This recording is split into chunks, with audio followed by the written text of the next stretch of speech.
appreciate it, Peter. Hey, guys, I like Parsons, but I don't see them taking him due to his character issues. Me either. Yeah. Is this linebacker class strong enough to take a swing on someone else in the early rounds? And if so, who? The easy answer, yes. This is one of the best off-ball linebacker classes that we've had in a long time. How does it rank compared to the 2018 class that had, obviously, you had both Devons, and then also I think Darius Leonard and Fred Warner. I think they're all in the same class. That's pretty special. Well, I mean, we have hindsight on that one.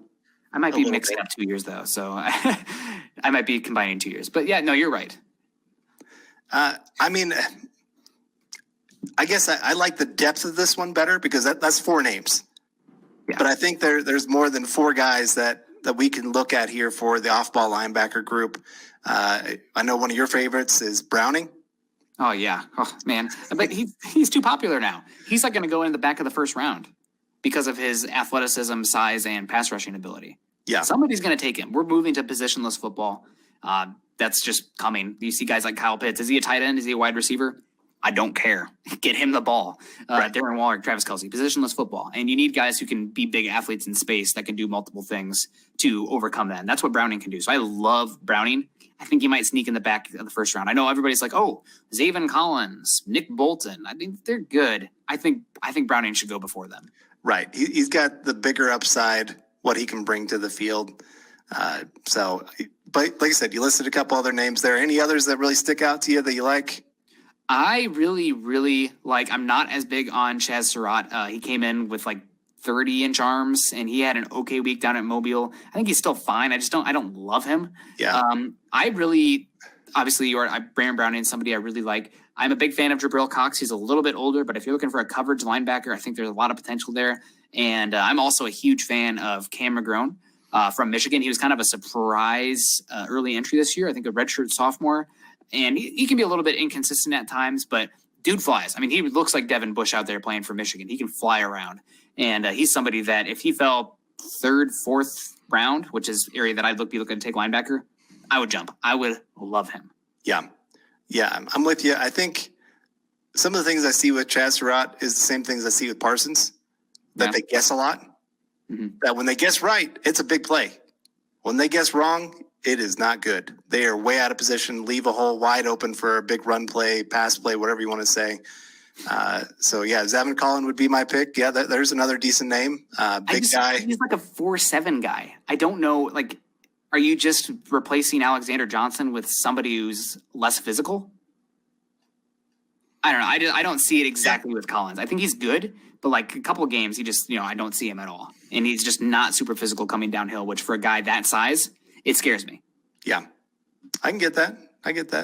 All right, we got Levi Hope coming in here with the super chat. Another one. Thank you very much, man. Really appreciate it. We got one looking for it. There you go. I got it. Do you think Micah Parsons drops out of the first? I don't see the Broncos drafting a player with those off-field issues. Thoughts? The hard part here is but he still went 31. That's what I'm saying. Yeah, so I think a shot. Yeah, I think you're going to see, like, it wouldn't surprise me, the Chiefs.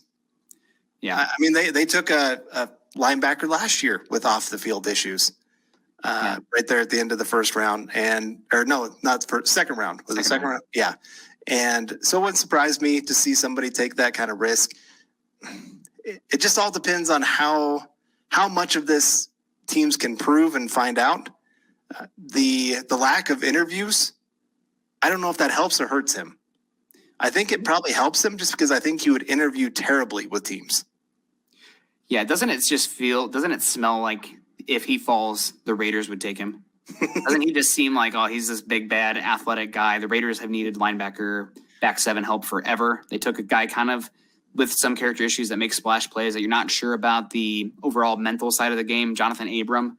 Yeah. I know that draft they also stacked early with more character guys, but then they took Abram, who is not a character guy. They kind of want some mean and nasty on the defense.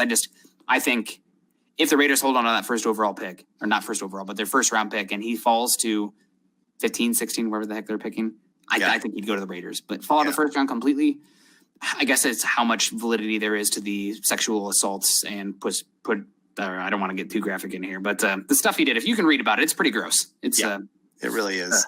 Yikes. Do I think the Broncos would draft him? I don't think that they have the kind of locker room where they feel like they could handle a guy like that right now. That's the main thing. If they got themselves a veteran quarterback like Deshaun Watson, maybe they feel a little bit better about that kind of stuff. Depends on who they also bring back defensively as veterans. So if you think Justin Simmons can mentor this guy, I'm trying to think who else. The old heads of Vic Fangio and Donatel putting up with him, though. I mean, I can see like one of those more new cutting edge defensive guys, like, oh, hey, what's going on? But Vic Fangio, I don't know, man. I don't know. I see that being a very problematic situation. So I really don't see the Broncos being big on Micah Parsons. Maybe they surprise you just because they love those athletic guys. I mean, we've seen Vic Fangio work with a lot of very athletic linebackers, but still, when there's so many other options in this draft, I think that's the big thing that's hurting him probably more than anything is, do you take this guy who has high athleticism but is raw and has off the field issues, or do you take this other guy that has 2-3 years of starting experience and it looks really good on the field in the second, third round? I'd rather err on the side of safe there with this one.